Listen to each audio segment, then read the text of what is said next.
Our next speaker, Rick Rule, is the chairman of Sprott US Holdings and has made a name for himself for his outstanding records as one of the most successful money managers in the natural resource sector.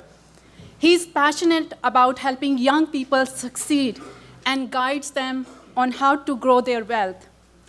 Rick finds huge value in libertarian organizations like Student for Liberty, the Eris Society, and of course, Capitalism and Morality owes its gratitude to Rick for his help in growing it.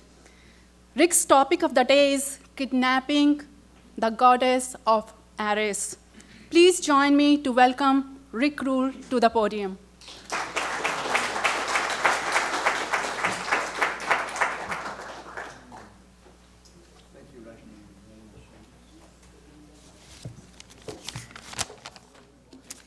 Good afternoon, ladies and gentlemen. Good, it's working. Everybody hear me?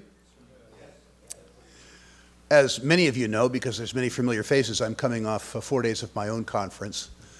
And in the beginning, I'd like to acknowledge the efforts at that conference and this conference of Albert Liu, who would be embarrassed, but I'm going to embarrass him more and make him stand up. Thank you, Albert, for your...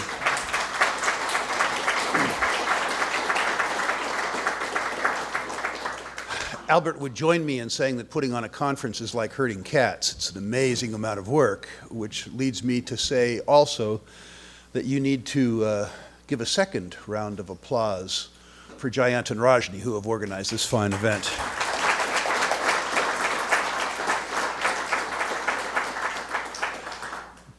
Many of you probably don't know who Eris was.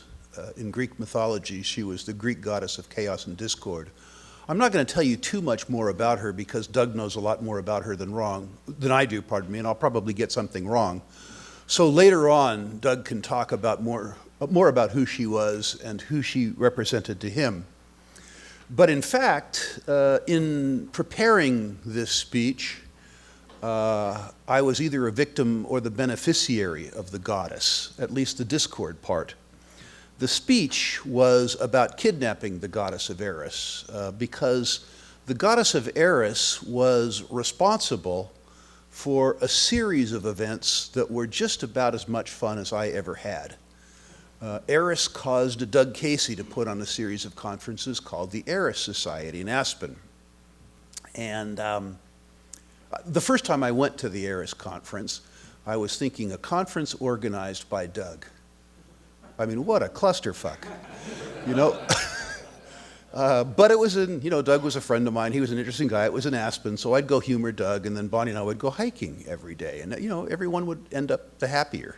Doug would be absorbed at the conference. He wouldn't know I was missing. I'd get some nice hikes, be with my friend, all good. Well, the truth is that Bonnie and I got kidnapped by the goddess. We listened to the first speech. It was fantastic, and we never, ever, ever, the first time, went for a hike. We did manage to play hooky in subsequent years, but at any rate, this was a spectacular conference. And the consequence of that, Eris, not the goddess, but the conference, died what I thought was an untimely death. And so the concept of the speech, Kidnapping the Goddess of Eris, had to do with a group of us in Doug's presence conspiring to steal the goddess and return her to the conference.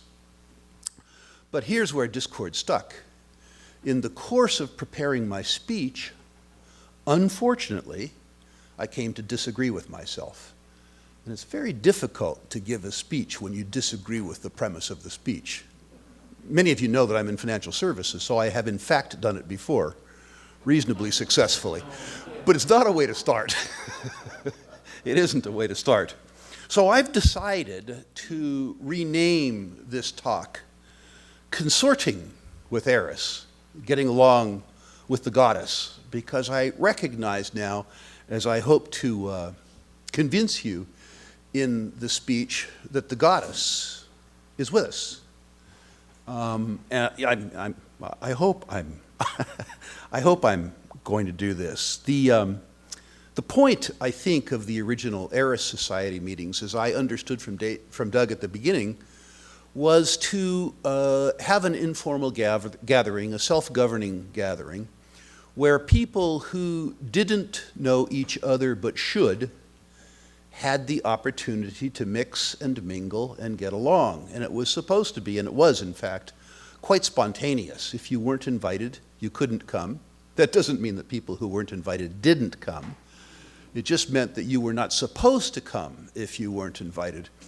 And the consequence of that is that conference after conference, meeting after meeting, was truly spectacular.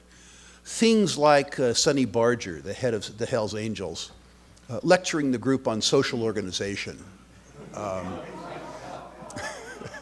Turns out, by the way, he knew a lot about social organization. The proposition 25 years ago that has around a topic that's turned into something called artificial intelligence or machine learning, the idea that meat is ultimately a fairly inefficient medium for a computer.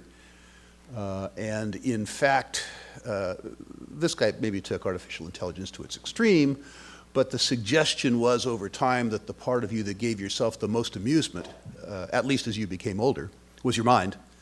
And if you shed the body and continued your personality in what is now the cloud, that you would in fact become timeless. You get the point. A wonderful series of lectures, mostly about nothing.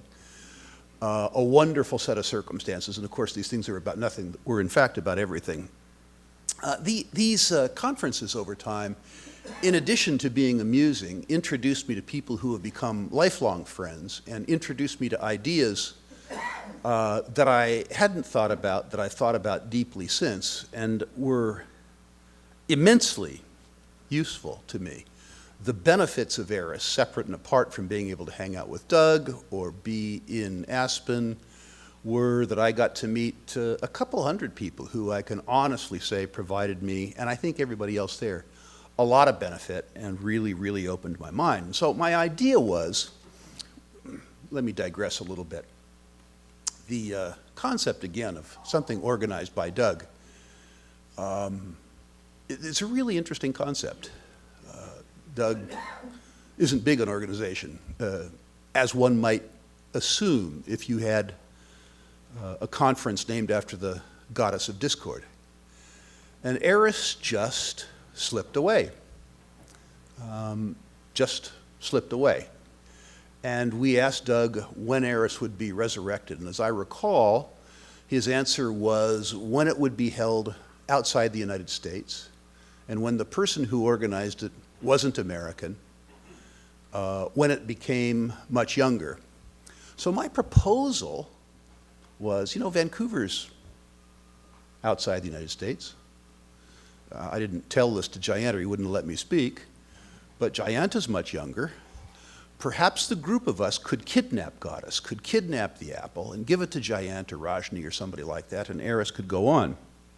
And that was going to be my sort of premise. I was going to either inspire Doug or humiliate Doug, or anyway, we were going to do this sort of, collective intervention with Doug and resurrect the goddess. And it became clear to me, giving the talk, that that wasn't necessary. Since the demise of Eris, the conference, not the goddess, we have Capitalism Morality. We have Freedom Fest. We have Anarchapulco. The truth is that since the demise of Eris, the conference, we have 15 different conferences. And what I had failed to realize, because Eris yielded me personally such benefit, was that conference wasn't over. It lived on in other conferences. And so what I think I want to do now is talk about what I call consorting with Eris. It doesn't mean that I'm not going to continue to shame Doug into trying to resurrect the Eris conference. But what I'm going to do is urge all of you to do more things like this. Do them on a daily basis. Do them with groups of 8. Do them with groups of 8,000. Do them with groups of 800,000. We have 2 young people here from Young Americans for Liberty, or Young Americans for Freedom, Young Americans for YAL? Yeah. YAL, YAF. I mean, there's lots of acronyms, and they're all good. Students for Liberty. I think back, Students for Liberty. 10 kids 11 years ago, 160,000 kids now. This is all wonderful. It causes me to think that, as I say, Eris didn't go away. Eris morphed into many things, which is extremely good. And so while what was the Eris conference has in fact gone away, at least temporarily, it's been replaced by many things. And I think what I've learned in the process of writing this speech is that although I got substantial benefit from Eris, substantially more people are getting substantial benefits from a proliferation. And this proliferation is in fact prosperity. There were certain aspects of Eris that were infuriating to people. I'll tell you one that was infuriating to me. At Eris, oddly, if you didn't toe the philosophical line, Doug was always mischievous, and so Doug and Mark Skousen would occasionally conspire to recruit some sacrificial socialist to come to Eris. And you have to give these socialists real marks for courage. When they look at who the other speakers were, the fact that they were willing to come to Aspen and be abused meant that they were actually, in one way, shape, or form, truly superior human beings. And the way we treated them was shameful. We were a wolf pack. We questioned the sexual practices of their ancestors. It really, truly was shameful. So that aspect of Eris is something that bothers me. And my hope is that Giant will see fit to invite the mayor of Vancouver or the premier of the province of British Columbia or some other despicable personage. And my hope is that you'll ignore what I just said and that you will treat them with respect while questioning certain aspects of their speech, which is what we should have done at Eris. But what's important, I think, to remember is that this proliferation of community, the fact that the goddess of chaos and discord has been joined by capitalism and by morality and by Freedom Fest and all of this, is very, very good. That doesn't mean that we shouldn't restore the Eris Society, because just as proliferation is prosperity, competition is good. Giant gives what is likely the best freedom-oriented conference in Vancouver.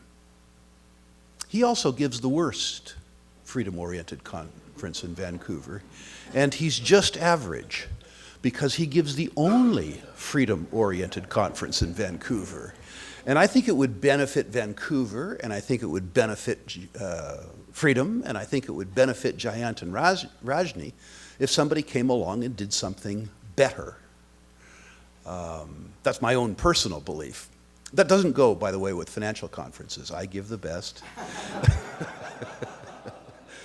But in fact, the competitors do make me better. Those of you who know me know I'm intensely competitive.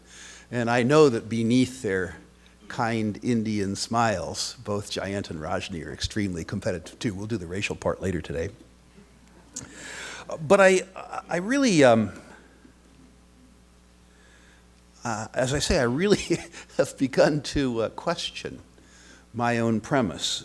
So, Doug, I want to say that I did come here to kidnap the goddess, but I've decided that kidnapping the goddess is inappropriate.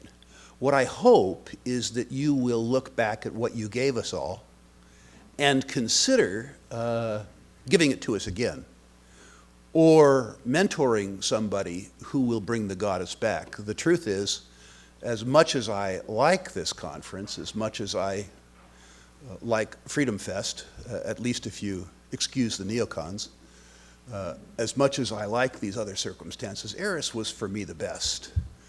Perhaps we could convince Giant to do Capitalism and Morality in Whistler or someplace like that. One of the things I really liked about Eris was doing it in Aspen, doing it outdoors. But again, I'm speaking for myself, which is, you'll all understand, the most important person to me. I'm hoping that any of you who feel inclined do Capitalism and Morality with two neighbors or two friends in your living room or if you're more ambitious, on your campus, at your place of work, in any possible circumstance that you can. The benefits of this to you, the benefits of this to your neighbors, I would humbly suggest the benefits of this to society are manifold. And I've come to understand that I don't need to kidnap Eris from Doug. I just need to adopt, if you will, the concept of chaos and discord and make her my own without sort of realizing it. By exposing me, Doug gave her to me. Thank you. So, may she return of your own volition.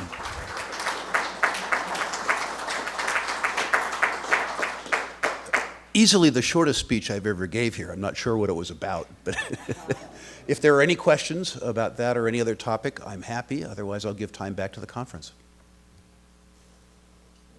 Bonnie? I just have a comment. One of the problems I had with Eris was by being held one of the problems I had with Eris by being held in Aspen, it prohibited people without money from coming. So if someone were to recreate, it would be nice, like Pork Fest, to have a situation where people could stay in hotels or they could camp, to make it available to anyone of any economic means, but who had an interest to participate. Did everybody hear that? I think that's a good idea. One of the problems with Eris was probably it was not uncommon for people to come to Eris in their own jet, and the fact that people came in their own jet, other people viewed as sort of exclusionary, which it probably was. So perhaps should Eris be resurrected, somebody who's old and fat and rich might offer scholarships or something like that.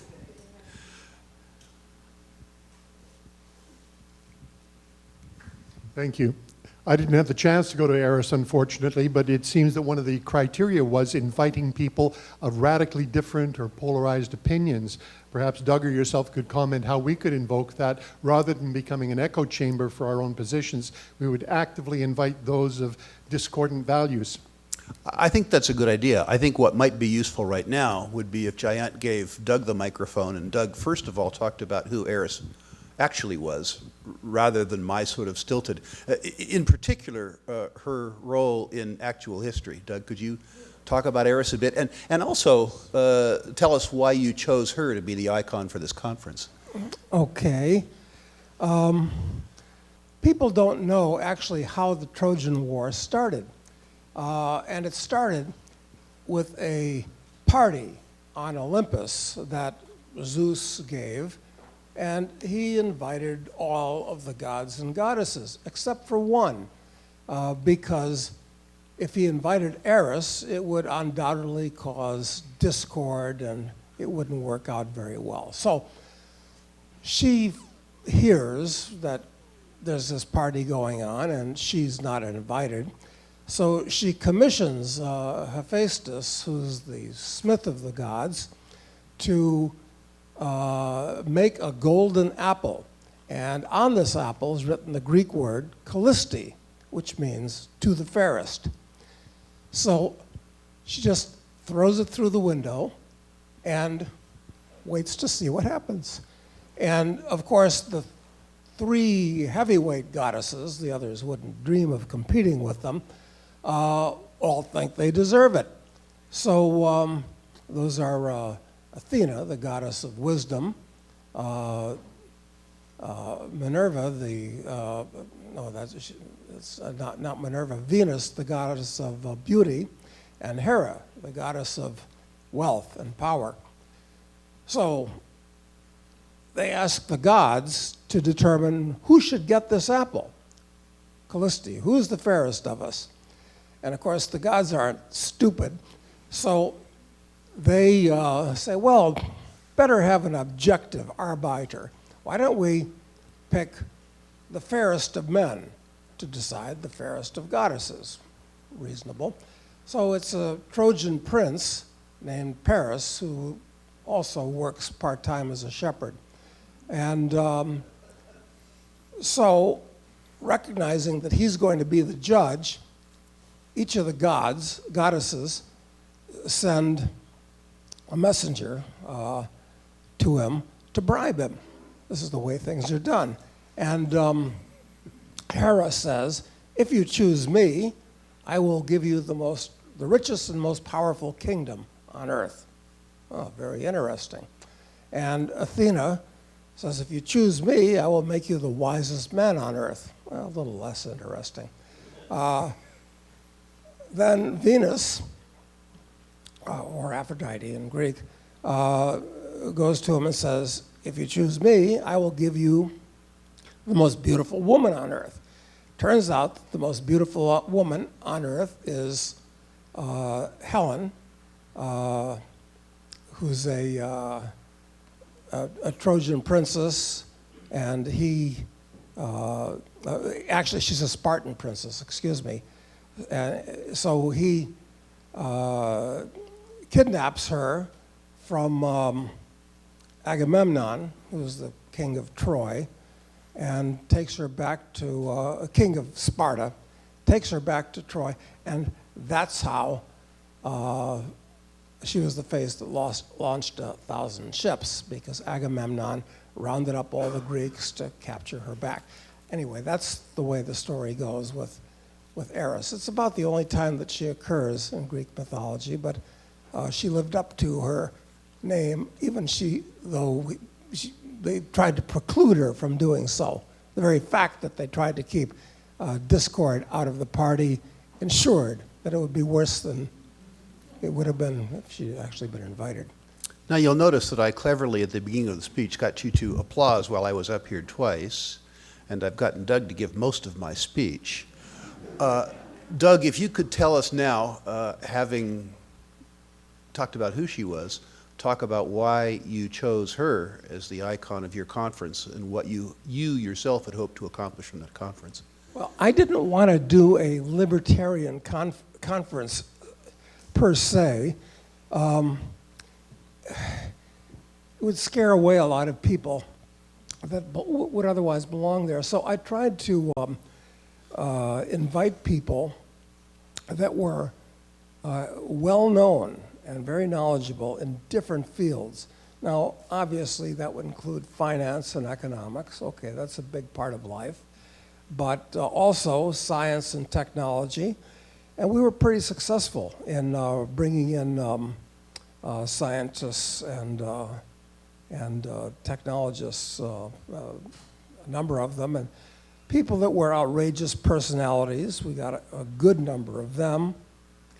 And people from literature, and so it was an interesting mix. It's the kind of party that you want to go to, where almost ideally anybody that you talked to at Eris was, if you didn't know them, oh, I know who you are. You're the guy that did that. And that was the whole idea behind it. But I believe in very few laws. One of them, though, is the second law of thermodynamics. And it basically holds that everything winds down and falls apart. And that was the problem with Eris. It was an organizational nightmare for me. It was financially costly, usually. After a while, it just kind of degraded, where people expected a free party, basically, and they weren't bringing anything to the party. So that happens. All things fall apart and degrade over time. So that's why, after 30 years, we put a bullet through Eris's head. Prematurely. Two stories there. Doug had a sort of a rule that every year the person who had run it that year and the elders, if that's the right way to describe them, would prevail upon somebody else to run the conference the next year. My first year there, I think, Bonnie and I enjoyed the conference, and Doug cottoned onto this immediately, tried to coerce us into doing it, and we refused, but we said that we would support the person who did it. The person who did it, of course, was the typical libertarian flake who didn't show up. And so about 3 months before the conference, it fell to Bonnie and I to do it. This conference has the advantage that Rajni and Jayant volunteer to be victims year after year after year. So organization is neither your problem nor mine. With regards to your suggestion that Eris has to run a deficit, Doug, I must say, perhaps it's because I'm basically a commercial person, that the year that Bonnie and I ran it, we turned it over an $1,800 surplus. So the fact that you ran a deficit is, Eris is to blame, has no blame for your incompetence and generosity. Well, I never used to charge a fee, which was kind of at odds with it being in Aspen, which precluded poor people from coming to it.